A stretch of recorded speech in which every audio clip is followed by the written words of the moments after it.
London, 1817.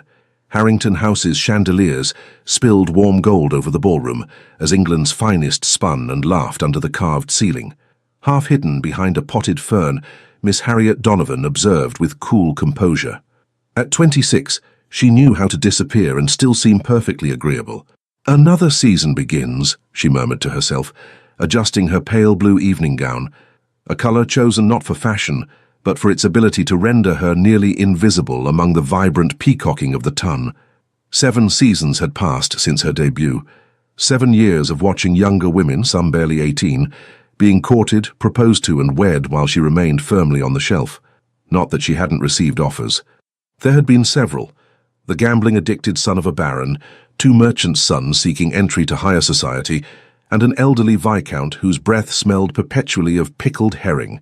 Her father, the Earl of Westfield, approached with 2 glasses of champagne, offering one to his daughter. "You look pensive tonight, my dear," Robert Donovan said, his kind eyes crinkling at the corners. Despite his distinguished position, he had always been a gentle soul, more concerned with his daughter's happiness than her status. "Merely observing, father," Harriet replied, accepting the glass. "Lady Catherine's eldest just secured Lord Bentley's son. That makes 3 engagements announced this evening." Her father sighed. "Your mother worries." "Mother always worries," Harriet said with a small smile. "But you needn't concern yourself. I've made peace with my future." "As the companion to your Aunt Philippa?" He frowned. "That was never the life we envisioned for you." "She's not so terrible," Harriet said, though they both knew her eccentric aunt's household in Bath was a place of last resort, the final destination for unmarried nieces with nowhere else to go. Across the room, Harriet's gaze landed on an unfamiliar figure. Tall and imposing, the gentleman stood a head above most others. His attire, though impeccable, lacked the ostentatious embellishments favoured by society dandies. Instead, his power seemed to emanate from within, an effortless authority that commanded attention without demanding it. "Who is that?" she asked her father. The Earl followed her gaze and straightened immediately. "Good heavens, that's Sebastian Goddard, the Duke of Ravenswood. I didn't realize he had returned to London." "Ravenswood?" Harriet tried to recall what little she knew of the man. "Hasn't he been abroad?" "For years. After his father's death, he retreated to his estates in the north, then to the continent. Some say he was instrumental in several diplomatic negotiations during the war, though he's never sought credit for it. He looks," Harriet searched for the right word, "severe.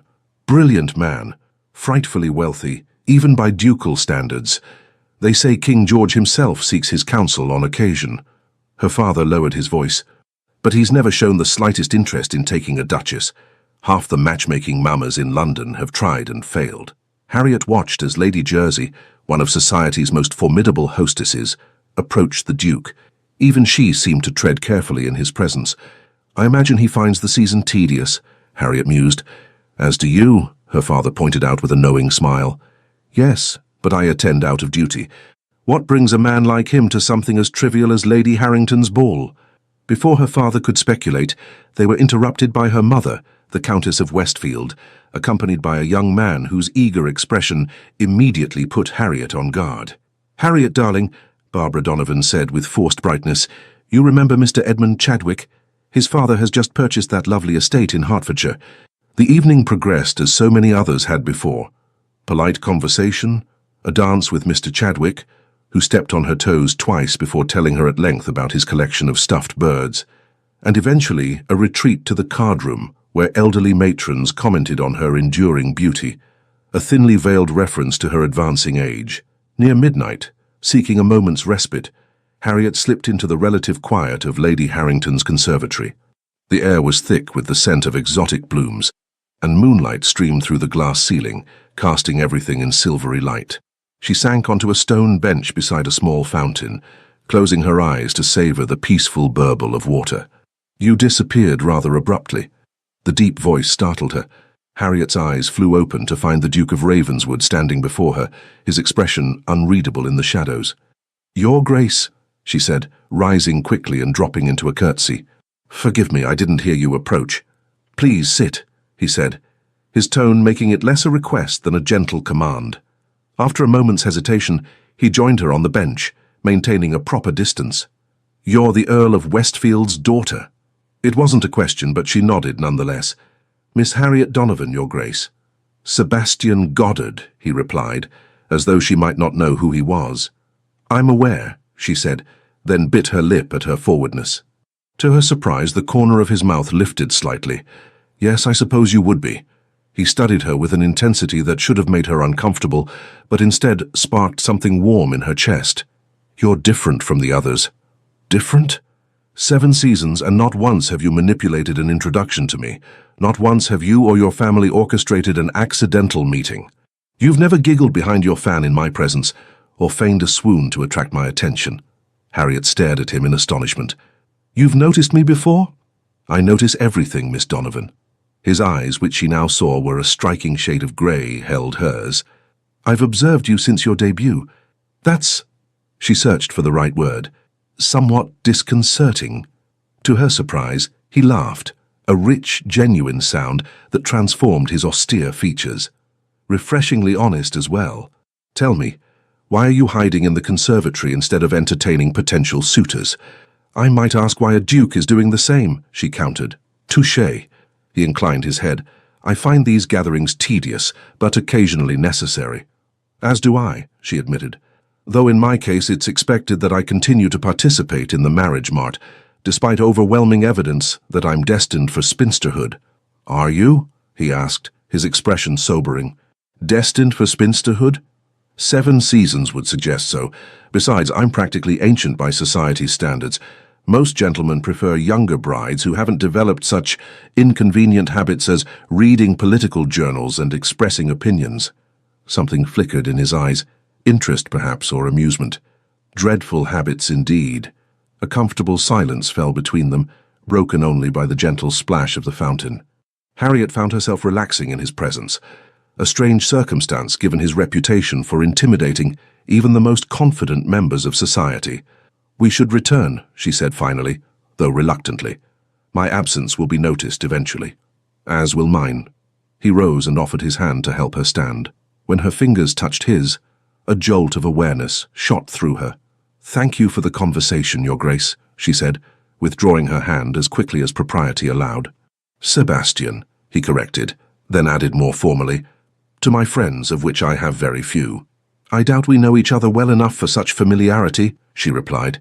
His smile was slow and deliberate. "Not yet, perhaps." 2 nights later, Harriet found herself at Lord and Lady Whitmore's dinner party, seated between Mr. Chadwick, still enthusiastic about his taxidermy, and an elderly general who was profoundly deaf in his left ear, the one facing her. Across and down the table sat the Duke of Ravenswood, engaged in what appeared to be a deeply serious conversation with their hostess.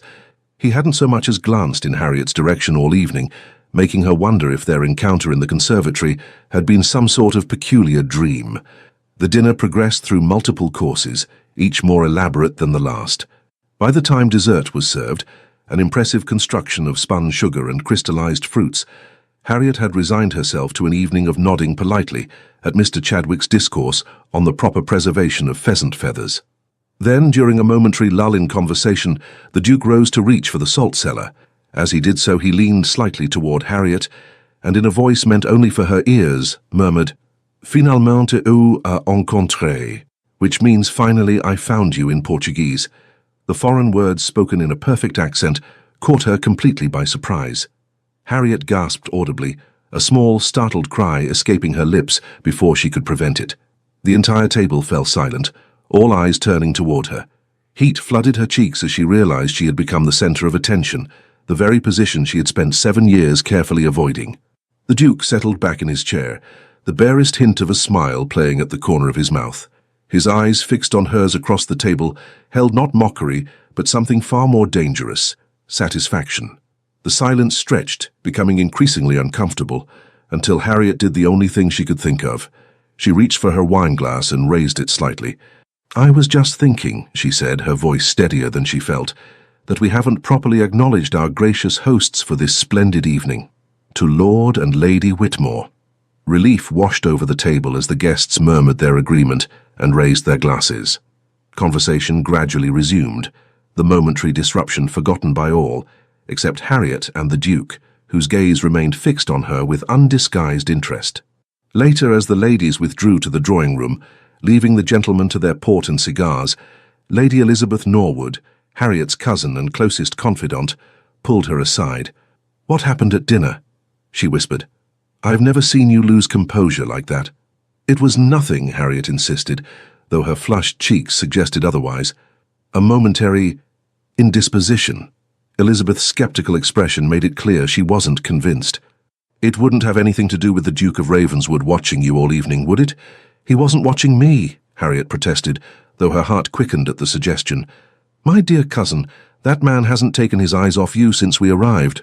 Elizabeth fanned herself dramatically. "If he looked at me that way, I'd swoon on the spot. What did he say to make you jump so?" Harriet hesitated. "He spoke to me in Portuguese." "Portuguese, whatever for?" "I haven't the faintest idea." But she did have an idea, a troubling one that had been forming since their encounter in the conservatory. The Duke of Ravenswood, for reasons she couldn't begin to comprehend, had singled her out for attention, and what's more, he seemed to know things about her that he shouldn't, like her private study of Portuguese literature, a passion she had shared with no one but her family. When the gentlemen rejoined the ladies, Harriet deliberately positioned herself within a group of chattering young women, making it difficult for anyone to approach her directly. She felt the Duke's presence the moment he entered the room, an awareness that both thrilled and unsettled her. To her relief, he made no attempt to seek her out, instead engaging Lord Whitmore in what appeared to be a serious discussion near the fireplace. Only once did his gaze find hers across the room, and the intensity she found there made her breath catch. As the evening drew to a close, Harriet and her parents prepared to depart. They were in the entrance hall, waiting for their carriage to be brought round, when the Duke appeared at her elbow. "Miss Donovan," he said with a formal bow, "I trust you enjoyed the evening." "It was memorable, Your Grace," she replied carefully. "Indeed." That almost smile again. "I hope I didn't discomfit you at dinner." "Not at all," she lied, "though I admit to curiosity about your choice of language." "Do you? How interesting." His eyes gleamed with something that might have been amusement. "Perhaps next time I'll speak in Italian. I understand you're quite fluent." Before she could respond to this new evidence of his inexplicable knowledge of her, he bowed again and turned to her father. "Westfield, a pleasure as always. I wonder if I might call on you tomorrow.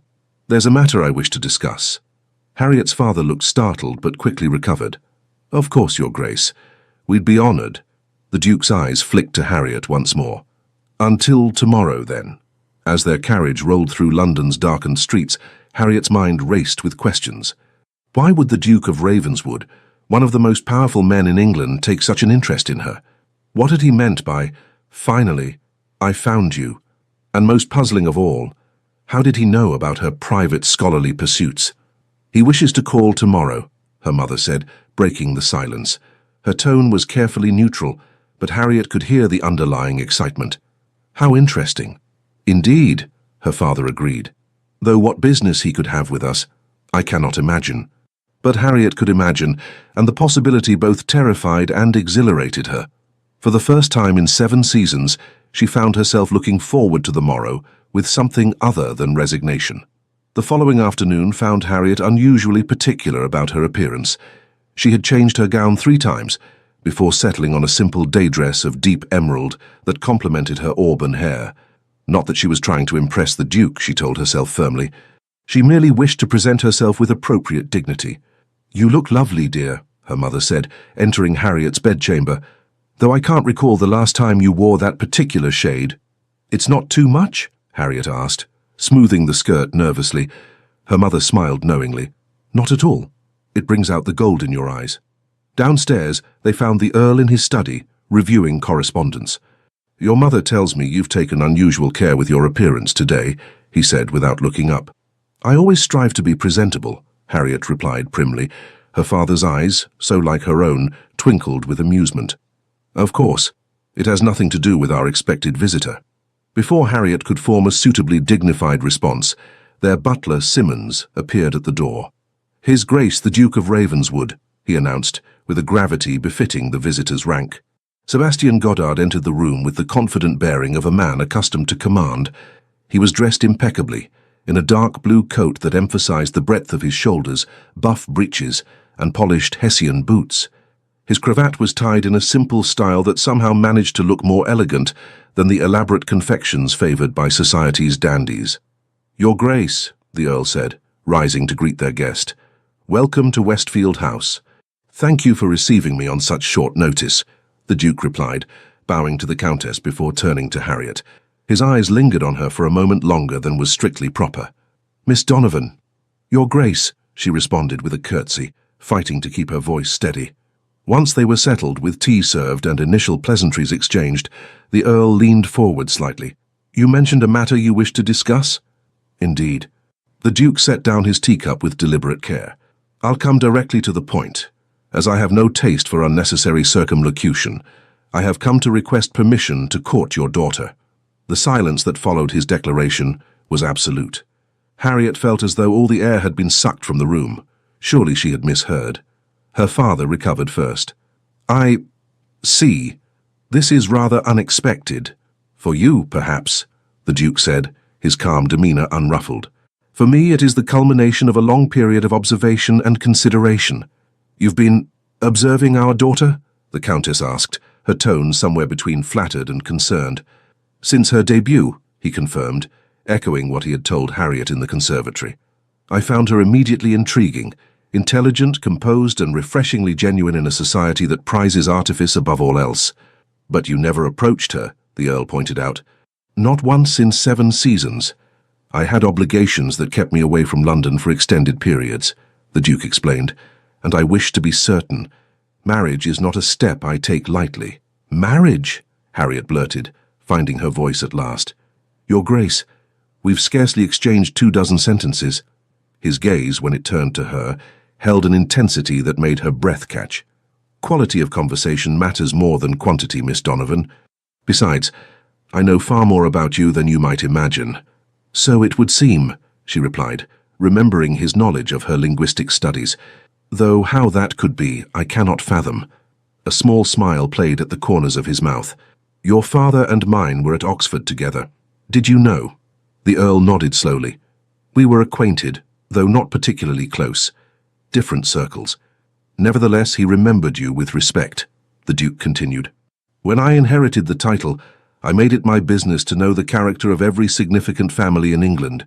Yours stood out for its integrity, a rare commodity in our society." "That explains your knowledge of our family," Harriet said, "but not your specific interest in me." "Doesn't it?" he countered.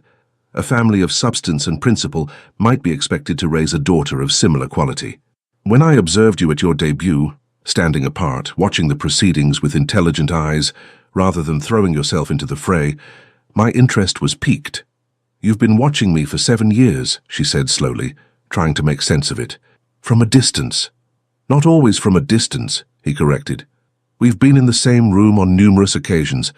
You attended the Millingham's Musicale in 14, where you demonstrated remarkable patience during Lady Caroline's butchering of Mozart. You visit the British Museum on the first Tuesday of each month, where you linger longest in the antiquities section. And you walk in Hyde Park every morning when the weather permits, accompanied only by your lady's maid." Harriet stared at him, unnerved by this catalogue of her movements. "Your Grace, forgive me, but this borders on impropriety," he suggested. "Perhaps, but I assure you my interest has always been honourable." "It's rather unconventional," her father said diplomatically. "I am an unconventional man, my lord." The Duke's tone remained even. "And your daughter, if you'll forgive my presumption, is an unconventional woman. She reads Wollstonecraft and Portuguese poetry. She corresponds with scholars under her father's name because they wouldn't take a woman's intellect seriously. She has rejected multiple offers of marriage because she values her independence and intelligence too much to sacrifice them for security alone." Harriet's parents exchanged startled glances. Even they hadn't known the full extent of her scholarly pursuits. "How could you possibly know all this?" Harriet demanded, a mixture of indignation and fascination coursing through her. For the first time, the Duke appeared slightly uncomfortable. "I have resources at my disposal, and an interest in ensuring that my future Duchess would be a woman of substance, as well as breeding." "You investigated me," she said flatly. "I learned about you," he corrected gently. "There's a difference." The Earl cleared his throat. "While your interest in our daughter is flattering, Your Grace, I must consider her feelings in this matter. Harriet is not a political alliance or a business transaction. I'm well aware of that, my lord. For the first time, a trace of emotion coloured the Duke's voice. If she were, I would have married years ago. I seek a partner, not a possession. And if I don't wish to be courted? Harriet asked, surprising herself with her boldness. Sebastian Goddard regarded her steadily. Then I will respect your decision, Miss Donovan. I have no desire to pursue an unwilling woman. But I ask only that you give me the opportunity to present myself properly, not as the Duke of Ravenswood, but as the man I am when the weight of that title is set aside. Something in his tone, a note of genuine vulnerability beneath the confident exterior, touched Harriet in a way she hadn't expected. I would need time to consider, she said carefully. Of course. He inclined his head. Though I hope you'll permit me to call again tomorrow. There is something I wish to show you, something that might help you understand my interest more clearly. After a moment's hesitation, she nodded. Very well, Your Grace. Sebastian, he reminded her quietly, when we're among friends. After the Duke had departed, Harriet faced her parents' curious gazes. Well, her mother said, barely containing her excitement, this is a most unexpected development. Indeed, her father agreed, his expression more thoughtful. The Duke of Ravenswood, I never would have predicted it. Nothing has been decided, Harriet reminded them firmly. This could very well be some peculiar whim on his part. A 7-year whim? Her mother countered. I think not. Besides, you could do far worse than a duke who has clearly gone to considerable lengths to understand you. Or a duke who has been investigating me without my knowledge or consent, Harriet pointed out. It's rather unsettling. Perhaps, her father conceded, but his intentions appear honourable, and he was forthright about his methods, however unconventional. What will you wear tomorrow? Her mother asked, already moving on to practical considerations. Harriet sighed. I haven't decided if I'm receiving him yet. Both her parents looked at her with identical expressions of disbelief. Very well, she admitted. The blue walking dress, I suppose, if we're to go out. That night, Harriet lay awake long past midnight, her mind whirling with questions. The Duke's interest in her defied all logic. She was neither the most beautiful nor the most accomplished young woman of her season. Her dowry, while respectable, was certainly not exceptional enough to attract a man of his wealth. And her age, 26, practically an antique in the marriage market, should have disqualified her entirely. Yet he had watched her for 7 years, learned her habits, her intellectual pursuits, even her private correspondence. It should have frightened her, this silent observation. Instead, she found herself oddly moved by the thought that someone had seen her, truly seen her, when she had spent so long trying to be invisible. Finalmente you a encontré, she whispered into the darkness. Finally, I found you. The words echoed in her mind, spoken in his deep voice with perfect pronunciation. What did he see in her that others had missed? And what did he intend to show her tomorrow? Sleep claimed her eventually, but her dreams were filled with grey eyes that seemed to see through all her carefully constructed defences. The Duke arrived promptly at 10 the following morning, dressed for riding in a well-cut coat that emphasized his broad shoulders without the excessive padding favoured by fashionable gentlemen. He brought with him a small leather-bound volume, which he presented to Harriet with a formal bow. "What is this?" she asked, accepting the book and opening it carefully. Inside, she found Portuguese poetry, rare works she had been attempting to locate for years. "A small token," he said. "I recalled your interest in Lusitanian verse." "This is extraordinary," she admitted, turning the pages with reverent fingers. "Some of these works aren't available even in the finest libraries in London. I have connections in Lisbon," he explained. "When I learned of your interest, I made inquiries." "Before we had ever spoken?" she asked, looking up at him in wonder. A faint smile touched his lips. "As I said, Miss Donovan, I have been observing you for some time." "Harriet," she corrected, then blushed at her forwardness. "If we are to be friends, as you suggested." His smile deepened, revealing a dimple in his left cheek that transformed his austere features. "Harriet, then. And you must call me Sebastian, at least when we're not in formal company." "Sebastian," she tested the name, finding she liked the way it felt on her tongue. "Thank you for the book. It's a thoughtful gift." "It's merely a prelude," he said. "If you're amenable, I've arranged something that I think might interest you." Curiosity piqued, Harriet agreed to accompany him on an outing, properly chaperoned by her lady's maid. To her surprise, their carriage, an elegant but understated conveyance bearing the Ravenswood crest, delivered them not to a park or exhibition, but to a modest townhouse in a respectable but unfashionable neighborhood. "Where are we?" she asked, as a footman helped her descend from the carriage. "A place few members of society ever see," Sebastian replied, offering his arm, "but one I think you, of all people, will appreciate." The door was opened by a severe-looking woman in her 50s, who bowed formally to Sebastian before ushering them into a small entrance hall. "Your Grace," she said, "everything is prepared as you requested." "Thank you, Mrs. Winters. May I present Miss Harriet Donovan?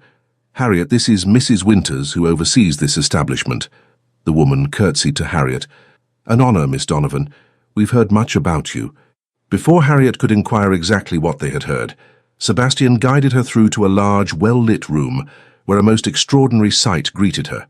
A dozen young women, ranging in age from perhaps 14 to 20, seated at desks with books open before them. At the front of the room, a bespectacled gentleman was explaining what appeared to be a mathematical concept. The lesson paused as they entered, the girls rising respectfully. "Please continue," Sebastian said with a wave of his hand. "We'll observe from the back." As the lesson resumed, he leaned close to whisper in Harriet's ear. "What do you see?" "Girls studying mathematics," she replied, mystified. "Advanced mathematics by the look of it." "Indeed." There was a note of pride in his voice. "And in the next room they study natural philosophy. In another, languages and literature, including your beloved Portuguese." "I don't understand," she admitted. "What is this place?" "A school," he said simply, "for girls of intelligence and potential who lack the advantages of birth or fortune." Harriet looked around with new eyes, noting the quality of the books, the excellent lighting, the comfortable but practical furnishings. "You established this?" 5 years ago."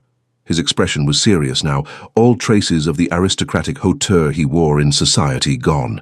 "After my sister died." "Your sister?" Harriet echoed, surprised. She had never heard mention of a sister. "Eleanor," he said softly, "brilliant, much like you. She had a mind for mathematics that would have put Cambridge scholars to shame had she been born male and permitted to study there." Understanding began to dawn. "This school is in her memory." "Yes." His grey eyes held hers. "She died young, just 20, of a fever. Before she did, she made me promise not to waste my position and privilege. To use it to make a difference, particularly for women of intellect who are so often overlooked or actively discouraged. That's why you noticed me," Harriet said slowly. "I reminded you of her." "In some ways," he acknowledged, "but my interest in you is entirely different, I assure you." The intensity of his gaze left no doubt as to his meaning. They moved through the school, Sebastian introducing her to teachers and students alike, all of whom clearly held him in high regard. It was a side of the Duke that society never saw, warm, engaged, genuinely invested in these young women's futures. "We provide not only education but connections," he explained, as they observed a class on proper business correspondence. "Many of our graduates have secured positions as governesses in good families or as companions to elderly ladies of quality. Some have even gone on to establish small businesses of their own, a lending library, a milliner's shop, a translation service." "It's remarkable," Harriet said, genuinely impressed. "But why keep it secret? This could serve as an example to others of your station." Sebastian's expression darkened slightly. "Society is not ready to accept women's education so openly, particularly among the lower classes. There are those who would see this as dangerous, a disruption of the natural order. My position protects the school, but only if it remains relatively unknown. And now you've shown it to me," she said, understanding the significance of his trust. "Why?" He led her to a small private sitting room where tea had been laid out. Once they were seated, with her maid positioned discreetly by the door, he leaned forward. "Because I wanted you to understand why I've watched you all these years," he said frankly. "When I saw you at your debut, calm, observant, clearly possessing a mind that society had no real use for, I recognized something of Eleanor in you. But as I learned more, I came to appreciate you for yourself. So your interest began as a project?" Harriet asked, trying to keep the disappointment from her voice.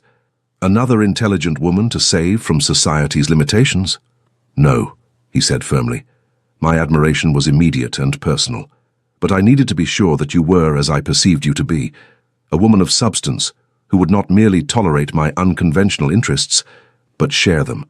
A potential partner, not just in marriage but in purpose. Harriet considered this, turning the teacup in her hands. You speak of marriage so easily, yet we scarcely know each other, don't we? His smile was gentle. I know that you rise early to read before the house is awake, that you prefer coffee to tea, but drink the latter because your mother disapproves of the former as unladylike, that you keep a journal in which you write not gossip or romantic fantasies, but observations on society, politics, and literature that would rival any published critic. She stared at him, torn between indignation at this invasion of privacy and a strange growing warmth at being so thoroughly seen and understood. And what do I know of you, she challenged, beyond your title and this secret philanthropy? A fair question. He set down his cup. What would you like to know? Everything, she said simply.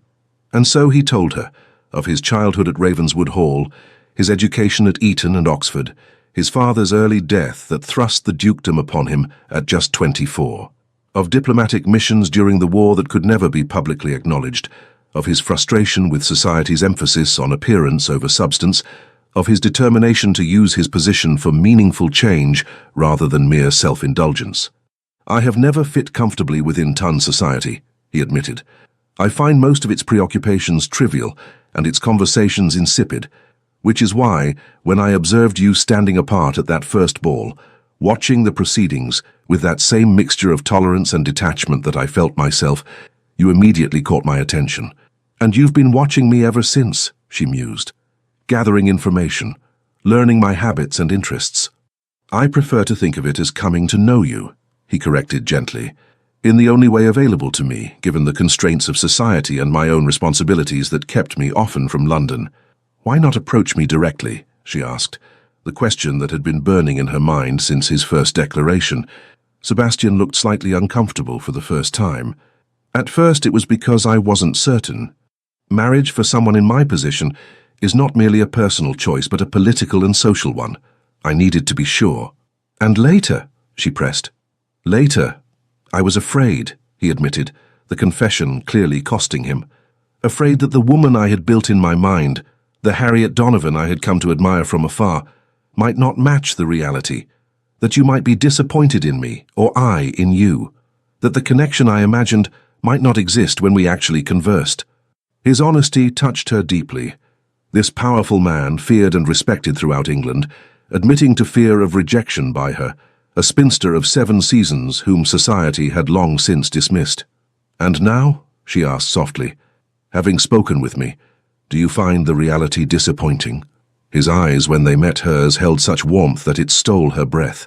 Quite the opposite. The reality of you, Harriet Donovan, far exceeds even my most hopeful imaginings. A silence fell between them, charged with possibility. I still have many questions, she said finally. Of course, and I promise to answer them all, in time. He hesitated, then reached across to take her hand. The touch, though proper with her gloves and his, sent a tremor through her.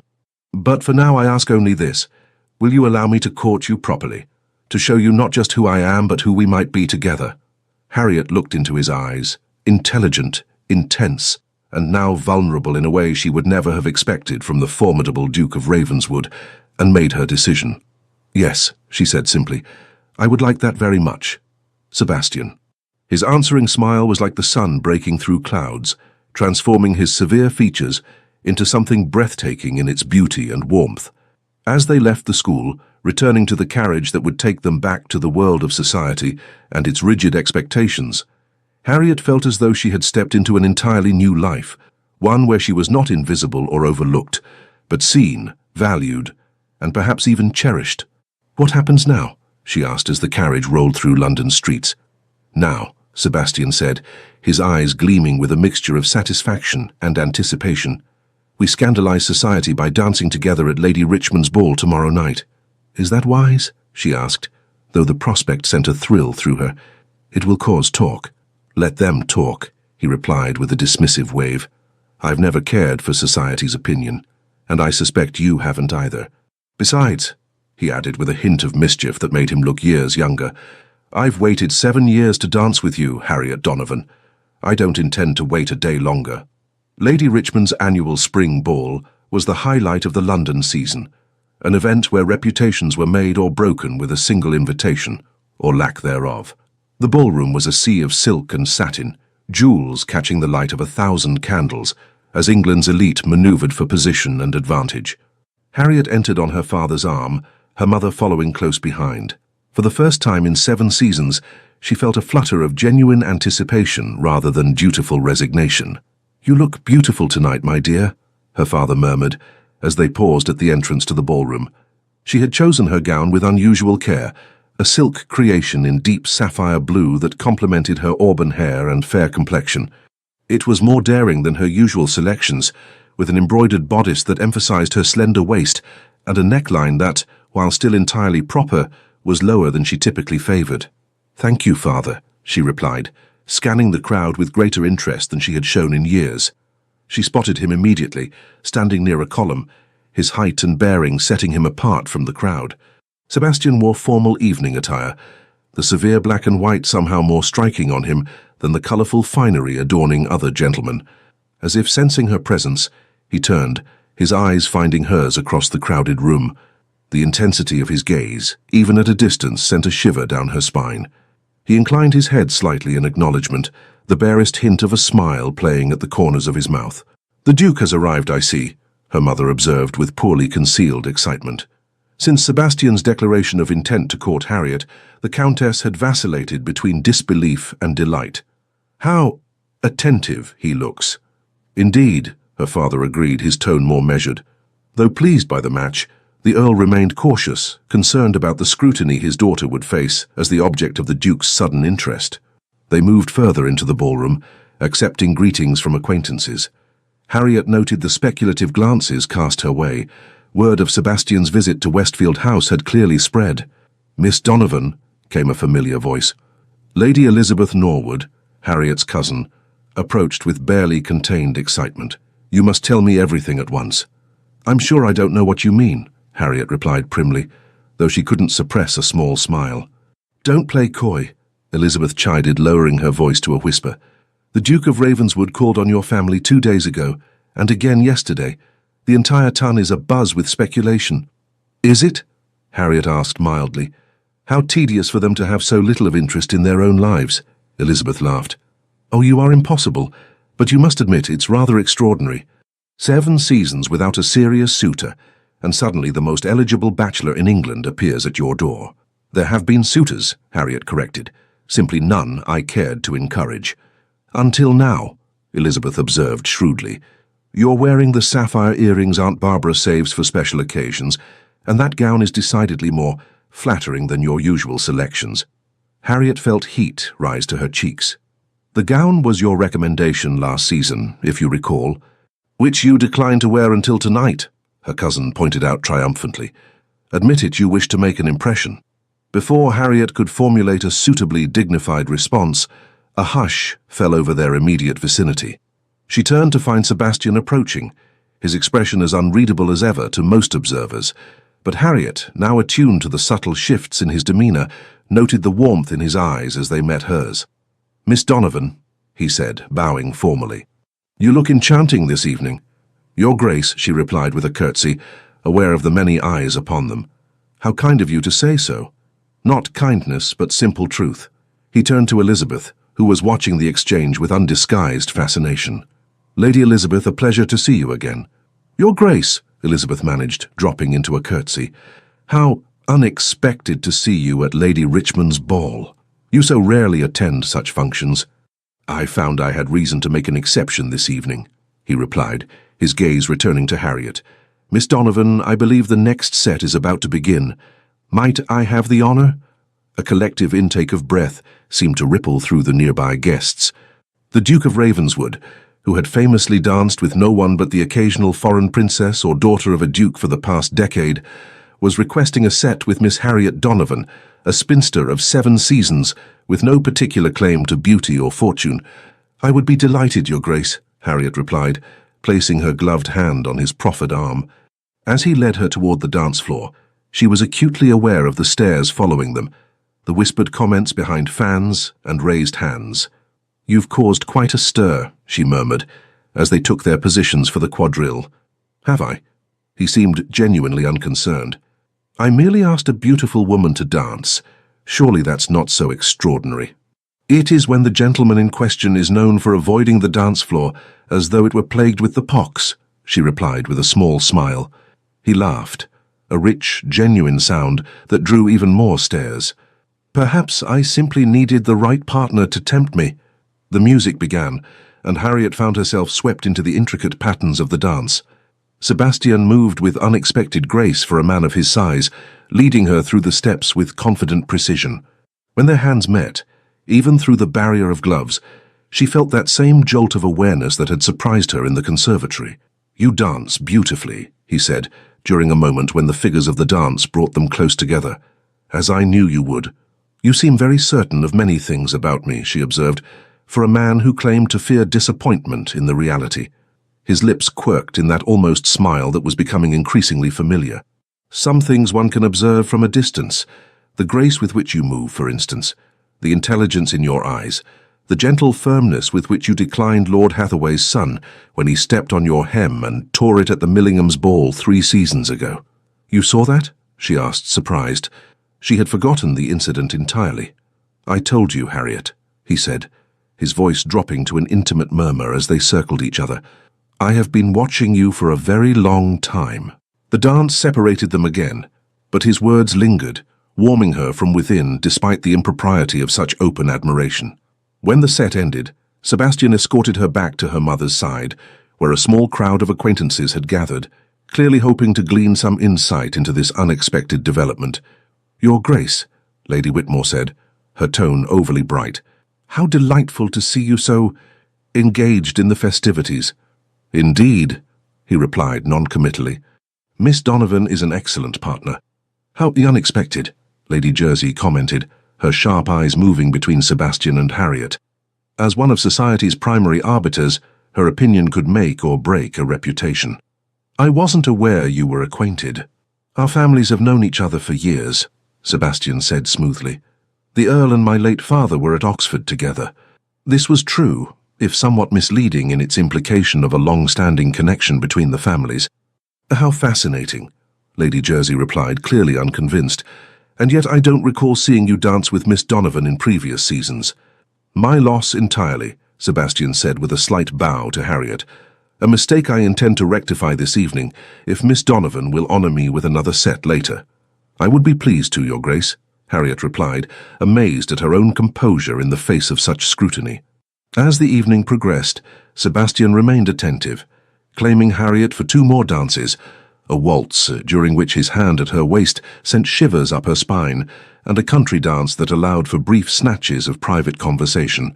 Between sets, he brought her refreshments and introduced her to several of his closest associates, treating her with a deference that left no doubt as to his serious intentions. Not everyone viewed the developing relationship with approval. Harriet became aware of whispers following her around the ballroom, speculation about what arts she had employed to capture the interest of England's most eligible bachelor, insinuations that her family must have engineered some form of compromise, and unkind comments about a desperate spinster, clutching at one final chance for matrimony. During a moment when Sebastian had been drawn into conversation with Lord Liverpool, Harriet retreated to a quiet alcove, needing a moment to compose herself. The weight of society's attention, after years of comfortable invisibility, was more taxing than she had anticipated. "Miss Donovan," came a familiar voice. "What a spectacle you've made of yourself this evening." Harriet turned to find Lady Caroline Berkeley, a contemporary from her debut season, who had married a wealthy baronet in her first year out. Never particularly friendly, Caroline had grown increasingly bitter over the years, as her beauty faded and her marriage proved less advantageous than anticipated. "Lady Berkeley," Harriet acknowledged with a polite nod. "I trust you're enjoying the ball?" "Immensely," Caroline replied with a thin smile. "It's not every day one witnesses such a desperate display. The Duke of Ravenswood, of all people." "Really, Harriet? What did you do to capture his attention?" "I believe that's between His Grace and myself," Harriet said evenly. Caroline leaned closer, dropping her voice to a venomous whisper. You do realize he's merely amusing himself.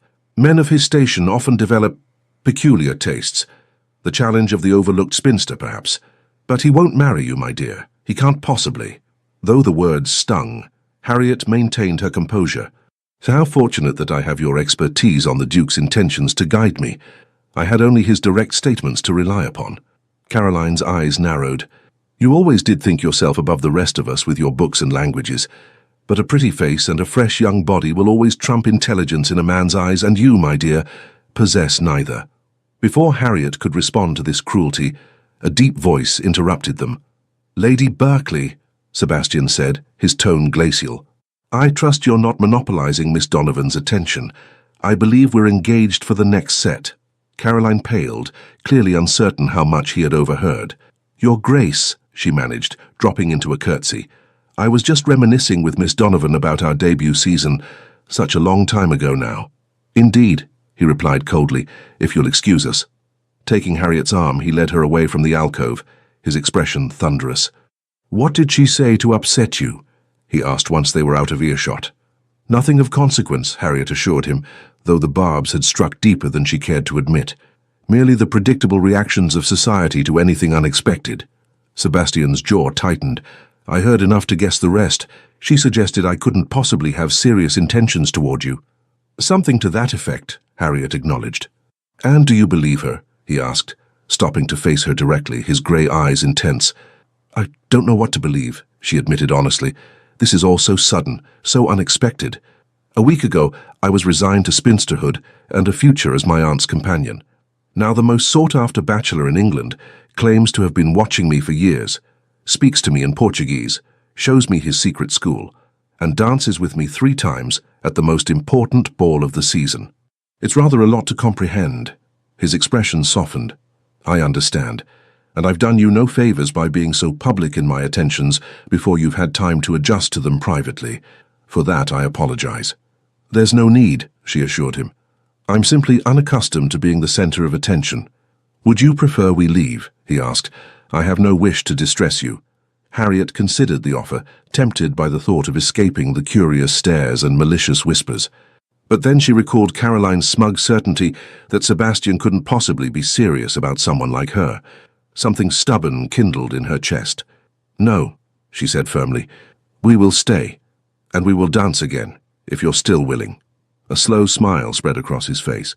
A full, genuine smile this time, not the restrained, almost smile he usually allowed himself. More than willing. As they took their places for the next set, Harriet felt a curious sense of liberation. Let them stare. Let them whisper. For the first time in her life, she was precisely where she wanted to be with a man who saw her, truly saw her, when everyone else had looked past her for years. The evening continued, a blend of exhilaration and scrutiny that left Harriet both exhausted and strangely energized by the time her father signaled that they should depart. Sebastian escorted them to their carriage, bowing over Harriet's hand with a lingering touch that sent warmth coursing through her. Until tomorrow, he murmured for her ears alone. Tomorrow, she echoed, pleasantly surprised. I thought perhaps a drive in the park, if the weather permits, he suggested. I find I'm increasingly impatient for your company. The admission, so simply stated, touched her deeply. I would like that very much. As their carriage rolled away, Harriet caught a final glimpse of him standing on the steps of Lady Richmond's townhouse, his tall figure illuminated by the torches flanking the entrance. He was watching her departure with an intensity that made her heart flutter in a most undignified manner for a woman of 26. Well, her mother said once they were underway, barely containing her excitement, that was most promising. The Duke seemed quite attentive, her father agreed, though his tone held a note of caution. Perhaps too attentive, given how recently you've become acquainted. We've been acquainted for years, according to him, Harriet pointed out. Just not conversationally. Yes, this business of him observing you, her father frowned slightly. It's rather unusual. Everything about the situation is unusual, Harriet acknowledged, but I find I don't mind it as much as I perhaps should. Her mother reached across to pat her hand. Of course you don't. He's a duke, my dear. And not just any duke. The Duke of Ravenswood, a man of immense wealth and influence. That's not why Harriet began, then stopped herself.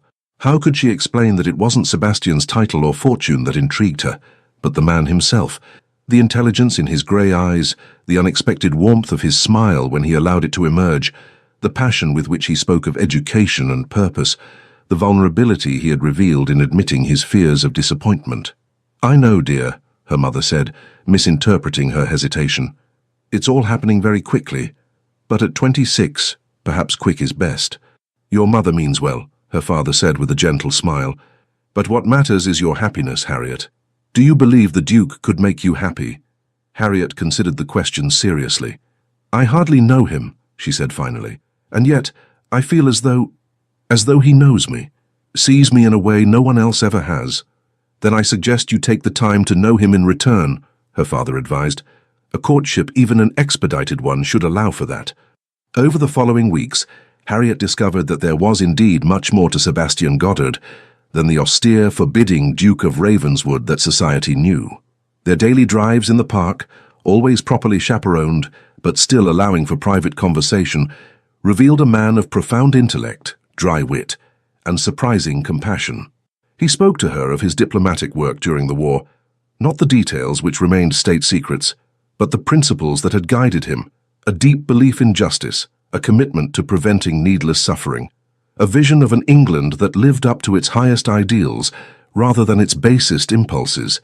She told him of her scholarly pursuits, her frustrations with the limitations placed on women, her dreams of meaningful contribution beyond the narrow confines of marriage and motherhood. Rather than dismissing these aspirations, as every other man of her acquaintance would have done, he engaged with them seriously, offering insights and occasionally challenging her assumptions in ways that led to spirited but respectful debates. Their courtship did not go unnoticed or unremarked upon. The Tun buzzed with speculation and gossip. Some, particularly those with unmarried daughters who had hoped to attract the Duke's attention, were openly hostile. Others were merely curious, watching the developing relationship with the avid interest of theatre-goers at a particularly unexpected play. Sebastian, true to his word, paid no attention to society's opinions. He called at Westfield House daily, escorted Harriet to exhibitions and concerts, and danced with her at every ball they attended. His preference for her company was so marked and so exclusive that within a fortnight the question was no longer whether he would offer for her, but when. "You've transformed the most confirmed bachelor in England," Elizabeth remarked during a morning call 3 weeks after Lady Richmond's ball. "The betting books at White's are heavily favouring an announcement before the end of the season." "How vulgar," Harriet replied, though without much heat. She had grown accustomed to being the subject of speculation. "And how presumptuous. His Grace has expressed interest in a courtship, nothing more." Elizabeth gave her a knowing look. "My dear cousin, the man has eyes for no one but you. He declined Lady Harrington's dinner invitation because you weren't included. He endured an entire evening of Lady Jersey's musical protégés screeching through Italian arias because you enjoy music. If that's not a man on the brink of a proposal, I don't know what is." Harriet couldn't deny the evidence of Sebastian's devotion, yet something held her back from fully embracing the possibility of a future as the Duchess of Ravenswood. Perhaps it was the lingering doubt planted by Caroline Berkeley's cruel words, or perhaps it was simply the speed with which her life had transformed from quiet resignation to the center of society's attention. That afternoon, Sebastian arrived for their customary drive with an air of barely suppressed excitement. "I have a proposition," he said once they were settled in his carriage, her maid positioned discreetly opposite them. "My estate in Derbyshire, Ravenswood Hall, is at its most beautiful in early summer. I thought perhaps you and your family might consider visiting for a week or two. Lady Harrington has agreed to act as hostess, to ensure all proprieties are observed." "Ravenswood Hall," Harriet echoed, surprised by the invitation. It was a significant step. An invitation to his ancestral home, with her family included, suggested serious intentions indeed. "I would like you to see it," he said, his expression earnest, "to know if you could be happy there." The implication was clear, and Harriet felt her heart quicken. I'll need to consult with my parents, of course." "Of course," he agreed. "But I hope they'll consent. There's something else I'd like to show you, something that exists only at Ravenswood." "Another secret school?" she asked with a small smile. His answering smile was warm. "Not exactly, but something I believe will help you understand why I've been so certain about you. even from a distance. Intrigued by the cryptic statement, Harriet broached the subject with her parents that evening. To her surprise, they had already received and accepted a formal invitation from Sebastian. "Lady Harrington will be there as hostess," her mother assured her, along with several other respectable couples. "Everything will be perfectly proper. And it will give us an opportunity to better know the Duke in his own environment," her father added, "to see how he manages his estate, how he treats his dependents. These things tell you far more about a man's character than his behavior in London drawing rooms." And so, a fortnight later, Harriet found herself in a well-sprung travelling carriage journeying north toward Derbyshire. Sebastian had gone ahead several days earlier to ensure all was prepared for their arrival, a separation that had left her feeling strangely bereft after weeks of daily contact. As they crossed into Derbyshire, the landscape changed, becoming more dramatic, rolling hills giving way to steeper inclines, lush valleys, and the occasional glimpse of rugged peaks in the distance. By the time they turned onto a private road marked with the Ravenswood crest, Harriet was filled with a mixture of anticipation and apprehension. Nothing, however, prepared her for her first sight of Ravenswood Hall. The house rose from a gentle hill, like something from a fairy tale, a magnificent stone structure with turrets and gables, surrounded by formal gardens that gave way to parkland dotted with ancient oaks. A small lake gleamed in the afternoon sun, and beyond it the land rose again toward distant moorland. "Goodness," her mother breathed as their carriage approached along the sweeping drive. "It's like a palace." "One of the finest estates in England," her father agreed, "and one of the most profitable from what I understand. The Duke has modernized the home farm extensively." Harriet barely registered their comments, her attention fixed on the figure standing at the top of the grand entrance steps. Even at a distance, she recognized Sebastian immediately. His height, his bearing, the way he stood perfectly still, yet somehow conveyed contained energy. As their carriage drew to a halt, a small army of livened servants appeared to assist with their arrival. Sebastian descended the steps to greet them personally, his usual reserve softened by evident pleasure. "Welcome to Ravenswood," he said, helping Harriet down from the carriage with gentle hands. "I trust your journey wasn't too fatiguing." "Not at all," she assured him, feeling unaccountably shy after their brief separation. "Your home is beautiful." "It's improved immeasurably with your presence," he replied quietly, offering his arm to escort her up the steps. The interior of Ravenswood Hall matched its impressive exterior, grand without being ostentatious, blending centuries of tradition with tasteful modern comforts. Lady Harrington greeted them in the entrance hall, along with several other guests who had arrived earlier. "Miss Donovan," Lady Harrington said with genuine warmth, "how delightful to have you join our little party. His Grace has spoken of nothing else since issuing the invitations." "You exaggerate, Lady Harrington," Sebastian protested mildly, though the fondness in his voice suggested a comfortable relationship. "I never exaggerate," the older woman replied with a wink at Harriet. "It would be most improper. Now, I'm sure our guests would appreciate time to refresh themselves after their journey. Shall we reconvene for tea in an hour?" Harriet was shown to an elegant suite of rooms in the east wing of the house, with windows overlooking the rose garden and, beyond it, the lake. The chambers had clearly been recently redecorated, with a colour scheme of soft blues and greens that happened to be her favourites. "His Grace had the rooms prepared especially," confided the maid assigned to assist her, "said they had the best morning light for reading." This thoughtfulness, Sebastian considering her comfort, her preferences, even her reading habits, touched Harriet deeply. It was one thing to observe someone from a distance. It was quite another to translate that observation into such personalized consideration. After changing into a fresh gown, she joined the other guests for tea in a charming parlour overlooking the formal gardens. Sebastian introduced her to those she hadn't yet met: a retired general and his wife, a scholarly vicar from the nearby village, and his sister, and Sebastian's cousin, Lord Henry Goddard, a jovial man whose ready wit immediately put Harriet at ease. "So you're the one who's finally captured my inscrutable cousin," Lord Henry said with a mischievous grin. "The entire family is agog with curiosity. Sebastian's never brought a young lady to Ravenswood before." "Henry," Sebastian warned, though without much heat. "Well, it's true," his cousin protested. "We'd begun to fear you'd follow in Great-Uncle Percival's footsteps and retreat entirely into academia and eccentricity. He kept a badger as a pet, you know," he added to Harriet in a stage whisper. named it Aristotle and taught it to fetch his slippers. I assure you, I have no intention of keeping badges, Sebastian said dryly, Aristotelian or otherwise. The exchange, so different from Sebastian's usual formal interactions in London, revealed yet another facet of the man, one capable of humour and warmth within the circle of those he trusted. Harriet found herself warming to Lord Henry immediately, recognizing in him an ally who might help her understand the more private aspects of Sebastian's character. After tea, Sebastian suggested a walk in the gardens, as the late afternoon sun had broken through earlier clouds. Harriet readily agreed, eager for some time alone with him after the journey. "You seem comfortable here," she observed, as they strolled along a gravel path bordered by immaculate flower beds. "More so than in London." "This is home," he said simply.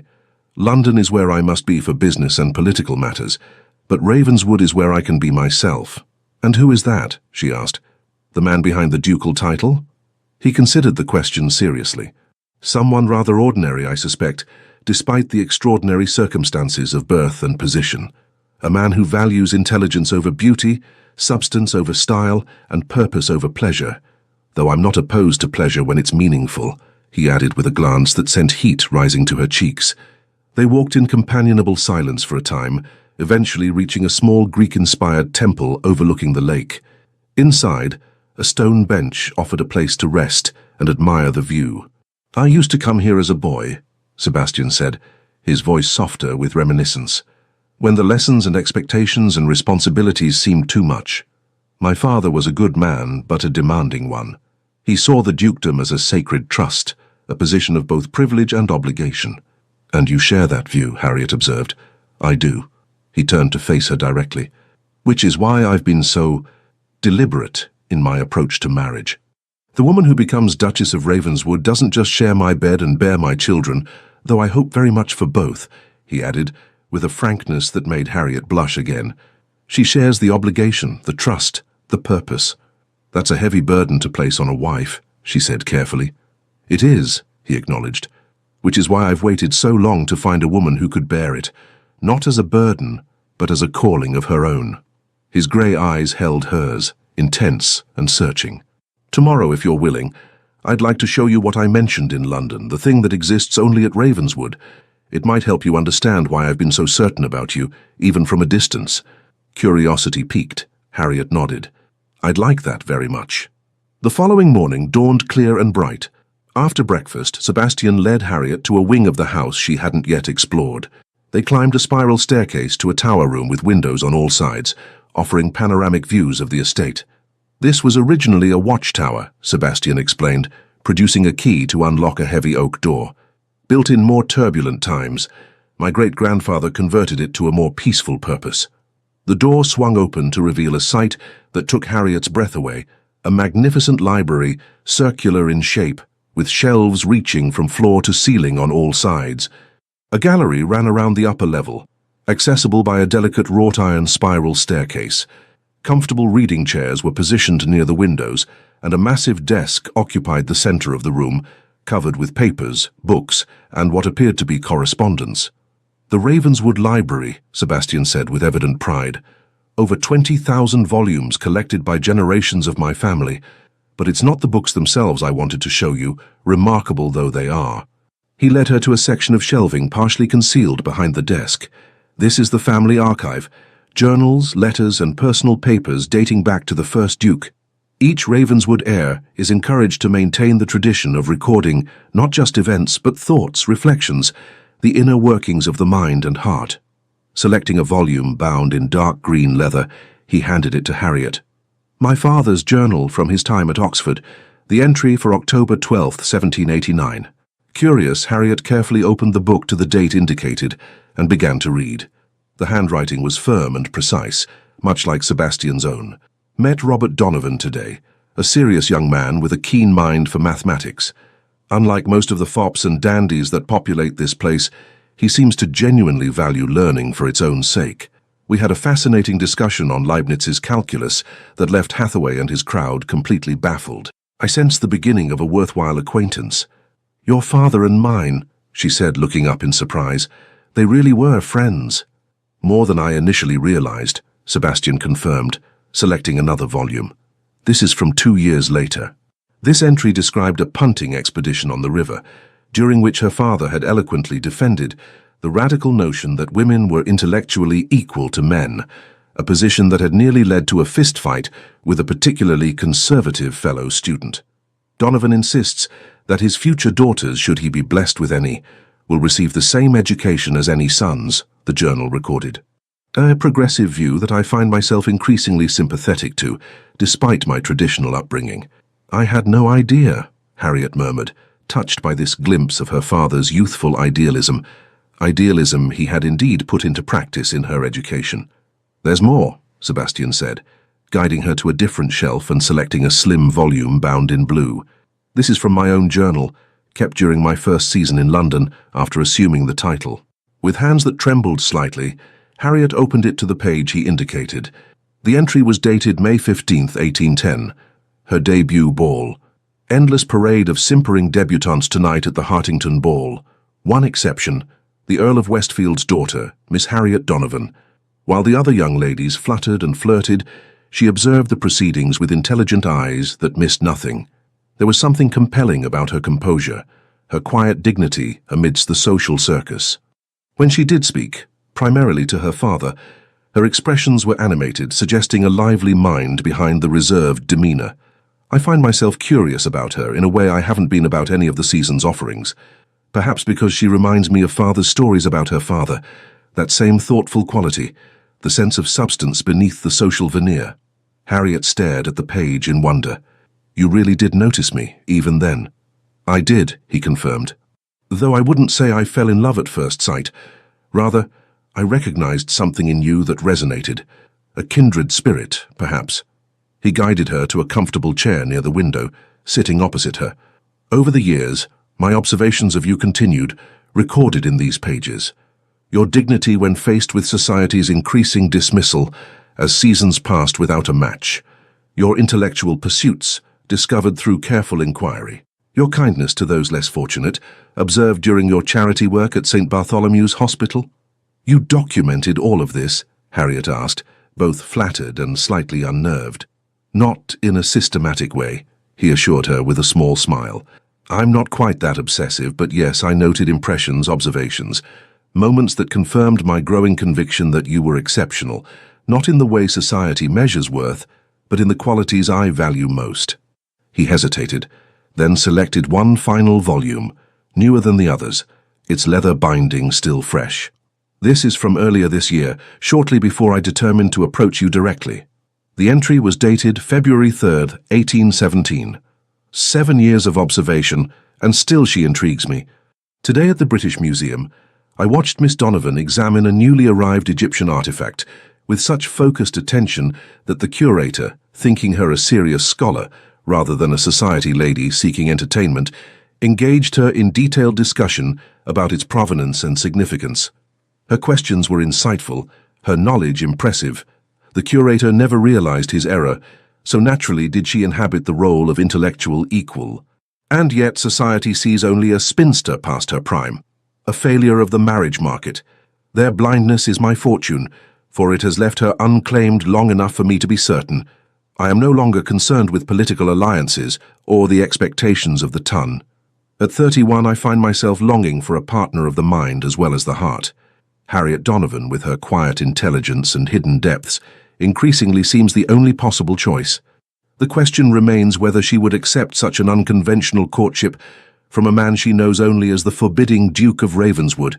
Perhaps it's time to discover if the woman I've come to admire from afar could care for the man I truly am. Silence fell as Harriet finished reading, her heart full with the realization of how long and how deeply Sebastian had been considering her. It wasn't a whim or a peculiar fancy, as Caroline Barclay had suggested. It was the culmination of years of genuine admiration and thoughtful observation. I wanted you to see these, Sebastian said quietly, to understand that my interest isn't sudden or capricious, that when I say I know you, it's not merely a pretty phrase, but the truth. I've watched you grow from a reserved debutante into a woman of remarkable character and intellect. And in doing so, I have grown from a newly minted duke overwhelmed by responsibility into a man who knows his own mind and heart. He moved from his chair to kneel before her, taking her hands in his. "Harriet Donovan, I love you. Not the idealized version I created in my mind over years of distant observation, but the real woman I've come to know these past weeks. Your wit, your intelligence, your compassion, your quiet strength. I would be honored if you would consent to be my wife, my duchess, my partner in all things." Tears blurred Harriet's vision as she looked down at this powerful man kneeling before her, his usually guarded expression open and vulnerable. For a woman who had resigned herself to spinsterhood, who had watched friend after friend marry while she remained alone, who had begun to believe that no man would ever truly see and value her for herself, the moment seemed almost dreamlike in its perfection. "Sebastian," she said softly, his name a caress on her lips, "you know so much about me, and yet there's one thing you couldn't have observed from a distance." "What's that?" he asked, his grip on her hands tightening slightly. "That I have fallen completely, irrevocably in love with you," she confessed. "Not the Duke of Ravenswood that society knows, but the man you've allowed me to discover these past weeks. The man who builds schools for disadvantaged girls, who speaks Portuguese to surprise me, who remembers which books I linger over in the museum. Yes, Sebastian, yes, I will marry you." His face transformed with joy, years seeming to fall away, as he rose to pull her gently to her feet and into his arms. Their first kiss was tender, a sweet promise of deeper passion to come, but restrained by the respect he had always shown her. When they parted, both slightly breathless, Sebastian rested his forehead against hers. "Finalmente you a encontré," he murmured. "Finally I found you," she translated, smiling up at him. "But I think perhaps we found each other." The news of the engagement between His Grace, the Duke of Ravenswood, and Miss Harriet Donovan, daughter of the Earl of Westfield, was announced in the Morning Post the following week, setting London society abuzz with speculation and, in some quarters, consternation, that the most eligible bachelor in England had chosen a spinster of 7 seasons, a woman of unremarkable beauty and modest fortune, defied all conventional wisdom. "They're saying it won't last 6 months, Elizabeth reported during a visit to Westfield House, where Harriet had returned to prepare for the wedding. "That he'll tire of you once the novelty of an intelligent wife wears off, or that you've somehow tricked him, though no one can quite agree on how." "How flattering," Harriet remarked dryly, adjusting a piece of lace on the wedding gown being fitted by a seamstress. "And do you believe them?" "Of course not," her cousin replied indignantly. "Anyone who's seen the way he looks at you knows it's genuine, like you're the most fascinating creature he's ever encountered." "That's how he makes me feel," Harriet admitted softly, "as though everything about me, even the parts society deems undesirable in a woman, is precious to him." The wedding preparations proceeded with remarkable efficiency, guided by Sebastian's clear preference for a swift ceremony rather than a protracted engagement. The wedding itself would be held at Westminster Abbey, a privilege of Sebastian's rank that he insisted on exercising despite his usual dislike of ostentation. "If I must endure society's scrutiny," he told Harriet during one of his daily visits, "I prefer to do so in a manner that leaves no doubt about the significance I attach to our union. You will enter the Abbey as Miss Donovan and emerge as the Duchess of Ravenswood with all the respect and deference that title commands." "I care nothing for the title," she assured him, touched by his protectiveness. "Only for the man who bears it." "Nevertheless," he said firmly, "I won't have anyone, from the highest peer to the lowest maid, doubting for a moment that you are my chosen Duchess, my equal in every way." The day of the wedding dawned clear and bright, as though even the notoriously fickle English weather recognized the significance of the occasion. Westminster Abbey was filled to capacity with peers of the realm, foreign dignitaries, and members of society who had secured invitations more from curiosity than genuine goodwill toward the couple. Harriet, waiting in a side chapel with her father, felt surprisingly calm. Her gown of ivory silk and Flemish lace was the most beautiful garment she had ever worn, designed by the finest modiste in London under the Countess's enthusiastic supervision. Her veil, secured with a diamond tiara that had belonged to Sebastian's mother, framed her face in a cloud of delicate tulle. "You look beautiful, my dear," the Earl said, his voice thick with emotion. "Far lovelier than any of those giggling debutantes who pitied you these past seasons." "Thank you, father," she replied, squeezing his hand, "for everything. For raising me to value my mind, for never forcing me to marry simply for security, for believing I deserved more." "You deserved everything," he said simply. "And remarkably, it seems you've found it." The music swelled, signaling the beginning of the ceremony. As Harriet processed down the long aisle on her father's arm, she was aware of the hundreds of eyes upon her, the whispered comments, the speculative glances, but all faded to insignificance as her gaze found Sebastian waiting at the altar. He stood tall and straight, resplendent in formal attire that emphasized his impressive physique. But it was his expression that caught and held her attention, a look of such naked adoration, such undisguised joy, that it transformed his usually severe features into something almost boyish in its openness. The ceremony itself passed in a blur of solemn words, meaningful vows, and the warm pressure of Sebastian's hand holding hers. When the Archbishop pronounced them husband and wife, and Sebastian lifted her veil to claim his first kiss as her husband, Harriet felt a sense of rightness, of homecoming, that transcended the grandeur of their surroundings. The wedding breakfast that followed at Ravenswood House, the family's London residence, was a sumptuous affair attended by the most elite members of society. Harriet, now officially Her Grace the Duchess of Ravenswood, received congratulations with a composure that belied her inner amazement at the transformation of her circumstances. "You're doing splendidly," Sebastian murmured during a brief moment alone. "Every inch, the Duchess." "I'm merely following your example," she replied with a small smile, maintaining dignity in the face of society's curiosity. "Not for much longer," he promised, his eyes darkening with an intensity that sent a shiver of anticipation through her. "Once the last guest departs, we'll be free to begin our life together properly." That life began in earnest later that evening, when their carriage crossed the threshold of Ravenswood Hall, after a journey made in companionable conversation, punctuated by increasingly intimate touches and glances.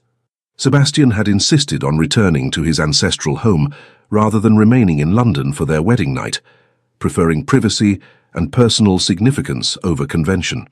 As the carriage rolled to a stop before the grand entrance, Sebastian turned to Harriet with an expression that mingled tenderness with unmistakable desire. "Welcome home, Duchess," he said softly, raising her hand to his lips. "Thank you, Duke," she replied with a smile that held equal measures of affection and nervous anticipation. The staff had been instructed to remain minimal and discreet. Only the butler greeted them at the door, informing them that a light supper had been laid in the Duchess's chambers and that the house was otherwise secured for the night. Sebastian dismissed him with thanks, then turned to Harriet with a question in his eyes. "May I?" he asked, gesturing toward her. Understanding his intent, she nodded, her breath catching as he swept her into his arms with surprising ease. Carrying her across the threshold and up the grand staircase, Sebastian spoke quietly, intimately. "I've imagined this moment more times than I care to admit," he confessed. "Bringing you home as my wife, my Duchess, my heart's companion." "And does the reality match your imagination?" she asked, her arms around his neck, her face close to his. "It exceeds it," he replied simply, "as you always have." The Duchess's chambers, her chambers now, had been transformed with flowers, candles, and subtle touches that spoke of careful planning. A fire burned in the grate despite the summer evening, casting a golden glow over the elegant furnishings. The bed, a magnificent four-poster draped in silk the color of champagne, dominated the room without overwhelming it. Sebastian set her gently on her feet, his hands lingering at her waist. "Are you hungry?" he asked. "The supper can wait if you'd prefer." "It can wait," she agreed softly, summoning courage she wasn't entirely sure she possessed. Though educated in the basic facts of marital relations, Harriet was acutely aware of her inexperience compared to Sebastian's presumed knowledge. As if sensing her thoughts, he took her hands in his. "We have all night," he assured her. "All our lives, in fact. There's no rush, no expectations beyond what feels right to both of us." The tenderness in his voice eased her nerves somewhat. "I want this," she said honestly. I've never—" "I know," he said, raising a hand to cup her cheek, "and I'm honored to be the one to show you. But you must promise to tell me if anything is uncomfortable or unwelcome. Our marriage will be built on honesty in all things, including this." His consideration, his patience, melted the last of Harriet's apprehension. Rising on tiptoe, she initiated a kiss that began gently but quickly deepened, as Sebastian responded with carefully restrained passion. What followed was a slow, sweet discovery of each other. Sebastian helped her out of her traveling dress with reverent hands, his breath catching audibly when she stood before him in only her thin chemise. In turn, she helped remove his coat and waistcoat, her fingers trembling slightly as they encountered the warm solidity of his chest through his shirt. "You're beautiful," he murmured, his grey eyes dark with desire as he drew her toward the bed. "More beautiful than I ever imagined." "As are you," she replied truthfully, amazed by the strength and grace of his form as he shed the last of his clothing. Their first joining was careful, tender, Sebastian mindful of her innocence and determined to ensure her pleasure before his own. He whispered endearments in both English and Portuguese as he guided her through the initial discomfort into a realm of sensation she had never imagined possible. Afterwards, lying in his arms with her head pillowed on his chest, Harriet felt a sense of completeness, of rightness, that transcended the physical act they had shared. "Happy?" Sebastian asked, pressing a kiss to her forehead. "Extraordinarily so," she confirmed, tilting her face up for a proper kiss. "Is it always like this?" His laugh was low and warm against her skin. "No," he said honestly. "This is exceptional, but I believe it will only improve as we learn each other more thoroughly." "A scientific approach," she teased. "Observation, experimentation, refinement of technique." "Precisely," he agreed, rolling her beneath him with playful intent. "And I've always been a dedicated scholar." The following weeks were a honeymoon in the truest sense, a time of discovery, of establishing patterns and preferences, of learning to live together as husband and wife. Sebastian introduced Harriet to every aspect of the estate, from the home farm, where he had implemented progressive agricultural methods, to the village school, where he had quietly funded improvements to education for both boys and girls. "I want you to feel this is truly your home," he explained as they rode across the estate one morning. "Not just as my wife, but as the Duchess of Ravenswood in your own right. These people, this land, they're your responsibility now as much as mine." "It's a little overwhelming," she admitted, "the scope of it all." "Which is why we approach it together," he replied. "Your intelligence, your compassion, your fresh perspective, they're exactly what Ravenswood needs, what I need." As summer gave way to autumn, they established a rhythm to their life together. Mornings were spent on estate business, with Harriet gradually assuming responsibilities that suited her skills and interests. She took particular interest in the village school and in establishing a lending library for tenant families, while Sebastian focused on agricultural improvements and broader political matters that occasionally required correspondence with London. Afternoons often found them in the Tower Library, reading or working on separate projects, but sharing the comfortable silence of two people entirely at ease in each other's presence. Sometimes Sebastian would read aloud from Portuguese poetry, his deep voice bringing the words to life in a way that made Harriet fall in love with him all over again. Evenings were for more intimate pleasures. Conversations by the fire, music in the drawing room where Harriet played the pianoforte, while Sebastian listened with evident appreciation, and ultimately, the increasingly passionate exploration of each other in the privacy of their bedchamber.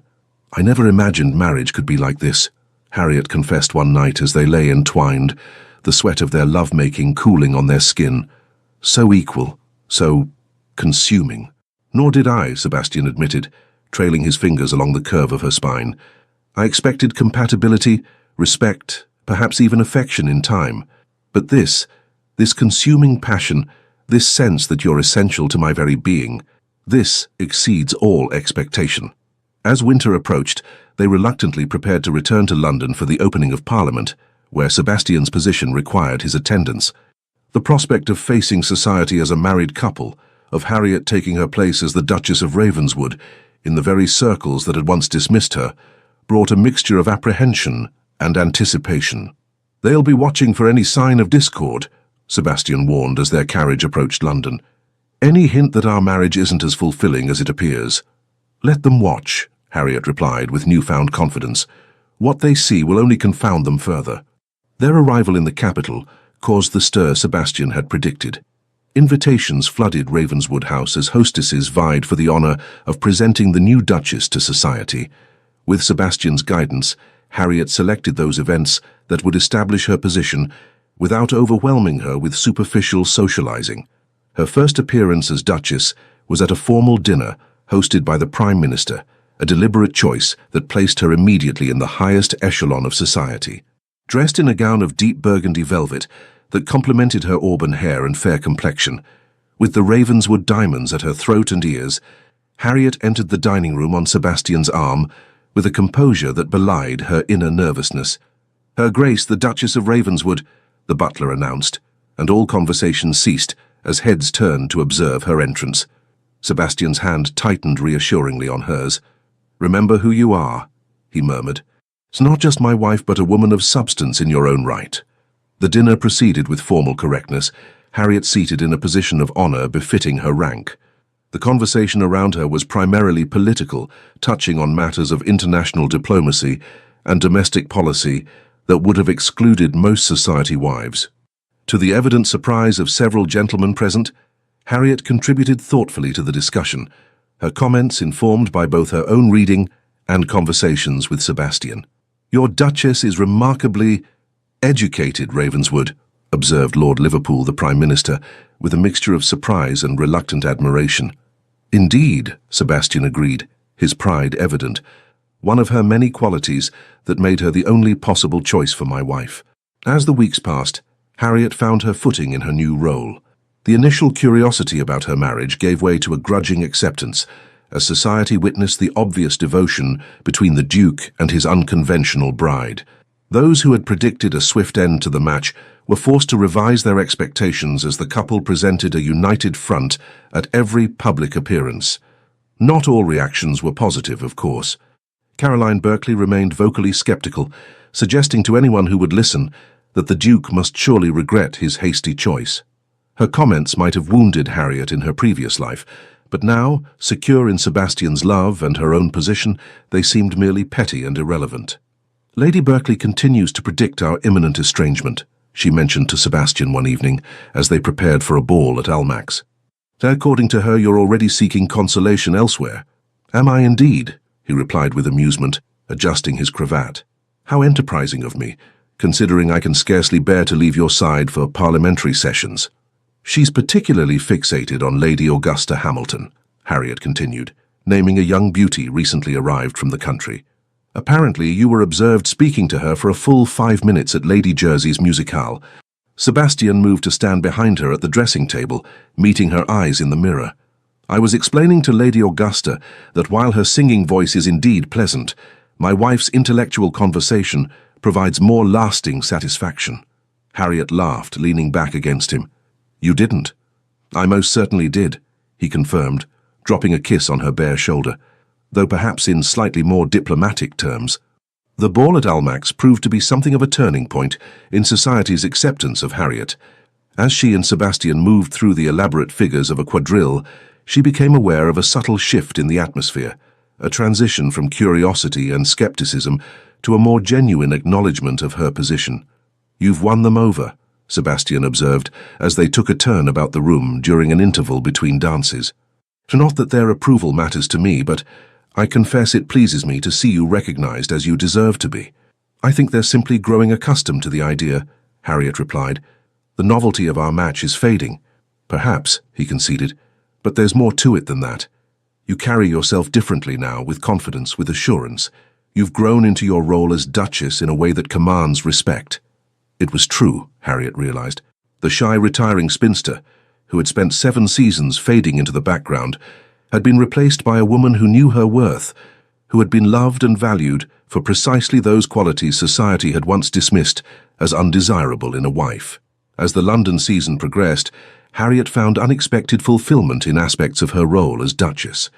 While the endless rounds of social engagement still held little appeal, she discovered that her position gave her influence in areas she genuinely cared about. With Sebastian's enthusiastic support, she became a patron of several educational charities, focusing particularly on opportunities for girls from disadvantaged backgrounds. The school Sebastian had established in London expanded under her guidance, adding classes in natural philosophy and mathematics to the existing curriculum. Harriet herself occasionally taught lessons, finding joy in encouraging young minds that reminded her of her own frustrated intellectual curiosity at their age. "You've given this place new life," Sebastian observed during one of their visits to the school. "The girls adore you." "They adore the opportunities," she corrected gently, "as I would have, had such a place existed when I was their age." "Then I'm doubly glad to have created it," he replied, watching with evident pride as she guided a student through a particularly challenging mathematical problem. Their partnership extended beyond philanthropic endeavors. Sebastian increasingly sought Harriet's counsel on political matters, valuing her perspective and analytical mind. When an important diplomatic negotiation required his presence in Vienna, he insisted on Harriet accompanying him, an unusual step for a peer of the realm, but one that reflected his genuine desire for her companionship and input.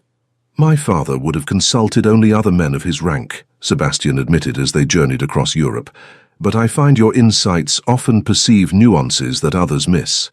"Perhaps because I spent so many years observing from the sidelines," Harriet suggested. "When one is invisible, one sees much that others miss." "You'll never be invisible again," he promised, taking her hand. "Not to me, not to society, not to history."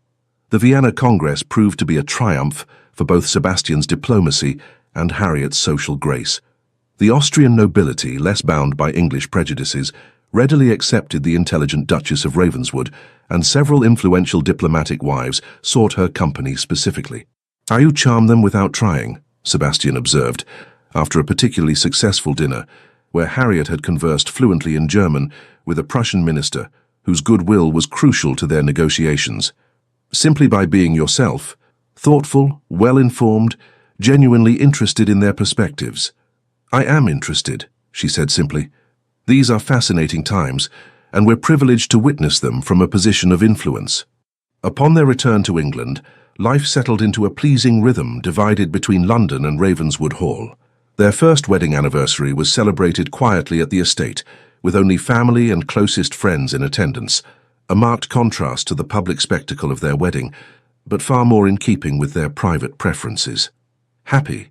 Sebastian asked, as they strolled through the rose garden after their guests had departed. "Immeasurably so," Harriet replied, leaning into his embrace, "though I confess there's one aspect of our life together that I'm eager to expand."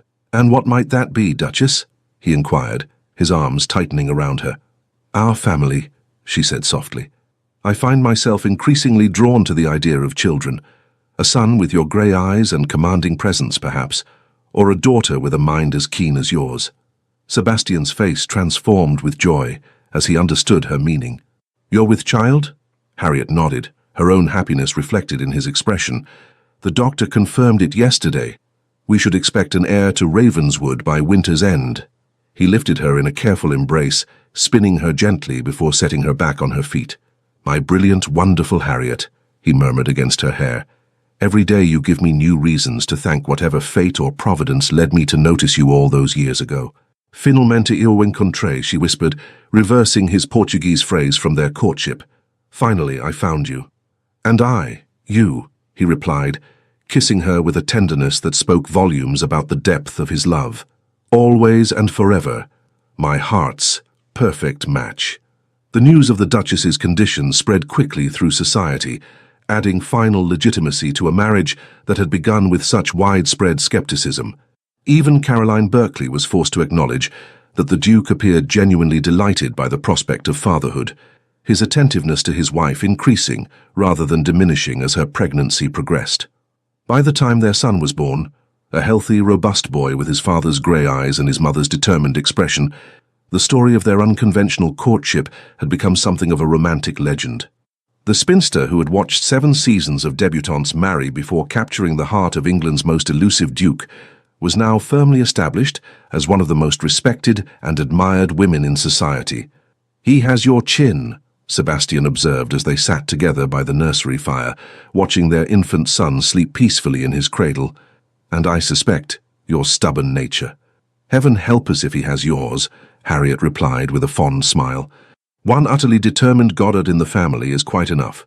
Says the woman who refused 3 proposals before accepting mine," he teased, drawing her closer to his side. "I was waiting for the right one," she said simply. "As were you." Sebastian pressed a kiss to her temple, and found her against all odds and expectations, the woman who saw beyond the Duke to the man beneath, the woman who matched me in mind and heart, the woman who watched others marry for 7 long years, Harriet mused, until the most powerful Duke in England whispered, "I found you," and changed everything. "Not everything," he corrected gently. "You were always extraordinary, Harriet. I merely had the good fortune to recognize it, when others failed to see past convention.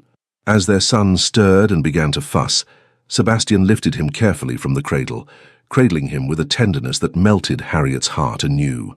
Watching them together, the powerful Duke and the tiny heir already forming a bond that would shape the future of Ravenswood, she reflected on the strange, wonderful journey that had brought her here, from wallflower to duchess, from resigned spinster to beloved wife, from observer of others' happiness to creator of her own. "What are you thinking?" Sebastian asked, noting her contemplative expression. "That some things are worth waiting 7 seasons for," she replied with a smile that conveyed all the love and contentment in her heart. "That sometimes the most powerful love stories begin with a whisper rather than a shout. Finalmente eu a encontré," he murmured, echoing the words that had begun their journey together. "And I found you," she replied, joining him to complete their family circle, "for always and forever." The end. Dear listener, in the quiet moment after our story ends, I invite you to close your eyes and picture Sebastian's library, that magnificent circular room filled with generations of wisdom, hidden away in a tower where few ever ventured. Like that special sanctuary, you too hold within you a lifetime of extraordinary stories that many never see. Your hands have held babies who are now parents themselves. Your eyes have witnessed technological marvels transform from impossible dreams to everyday conveniences. Your heart has expanded, broken, healed, and grown stronger through loves found and lost. What a magnificent journey you've traveled. Society often speaks as if life's greatest adventures belong to the young, but they miss the profound truth. It is you who now possesses the freedom that youth can only imagine. You've earned the liberty to speak your mind without apology, to wear what brings you comfort, to befriend whom you choose, and to spend your precious time exactly as you wish. When Harriet heard those Portuguese words, she discovered someone had been seeing her all along. But you don't need a duke to recognize your worth. The wisdom in your soul and the stories in your heart are treasures beyond measure, waiting for you to acknowledge them yourself. Tonight, as you settle into rest, remember this: the most beautiful quality you possess is not one that diminishes with time but grows more luminous, your authenticity. You have earned the right to be unapologetically yourself. What freedom, what power! Sleep will come easier when you recognize that tomorrow isn't a burden to carry, but a gift to unwrap at your own pace. The dawn brings not obligations, but opportunities to share your unique light with a world that needs exactly what only you can give. Your perspective, your kindness, your particular way of seeing beauty where others might miss it. You're not just surviving each day. You are a living library of experience, a testament to resilience, a masterpiece still being painted with each sunrise. Rest peacefully in that knowledge tonight. With all our gratitude, Legends of the Fall team. Thank you so much for staying with us until the very end. We hope this story warmed your heart, stirred your soul, and reminded you that love, true, deep, soul-seeing love, can arrive when you least expect it. If you felt moved, please like this video, leave a comment, and share it with someone you care about. And most importantly, subscribe to our channel to stay with us on this beautiful journey. Your support means everything to us. It helps us stay inspired to bring you more stories filled with love, redemption, and soul-stirring twists. At the end of this video, you'll see a suggestion for another one of our original tales. Click it and be surprised by another emotional and unforgettable story. Thank you for being here, the Legends of the Fall team.